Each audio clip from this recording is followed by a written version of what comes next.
Hello বন্ধুরা, কেমন আছেন সবাই? Welcome to Suchita's world.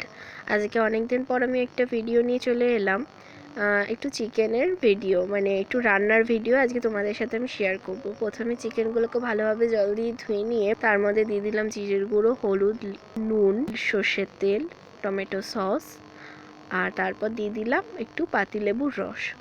এগুলো দিয়ে মাংসটিকে ভালোভাবে ম্যারিনেট করে নেব। মাংস রান্নার আগে যদি এইভাবে ম্যারিনেট করে 30 মিনিট রাখা যায়, বা সারা রাত যদি তোমরা রেখে দিতে পারো ফ্রিজে, অবশ্যই ফ্রিজ ছাড়া রাখলে কিন্তু সেটা গন্ধ হয়ে যেতে পারে। তো মাংস কিন্তু খুব ভালো সিদ্ধ হয় এবং খেতেও খুব ভালো লাগে। তো দিনটি ছিল রবিবার। তো আজকে আমার কাকিরা অনেক দিন বাদে আমাদের বাড়িতে আসতো, তার উপলক্ষে আজকে চিকেনটা রান্না করা হয়েছে। তো রান্নার প্রথমেই মা তেল দিয়ে নিল কড়াইটা ভালোভাবে গরম করে তারপর আলুগুলোকে ছেড়ে দিল।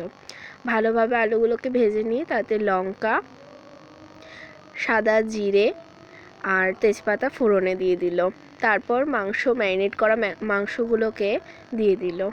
তারপর দিয়ে দিচ্ছে টমেটো, লঙ্কা, আদা, রসুন, পেঁয়াজের পেস্ট এবং ক্যাপসিকাম। ভালোভাবে নাড়িয়ে চাড়িয়ে ঢাকা দিয়ে দিল সিদ্ধ হবার জন্য। তারপর দিয়ে দিল নুনটা পরে বোধহয় টেস্ট করে দেখেছিল একটু কম হয়েছে, তাই আবার পরে দিয়ে দিয়েছিল। কিন্তু সেদিনকে চিকেনটা খেতে সত্যি খুবই ভালো লেগেছিল।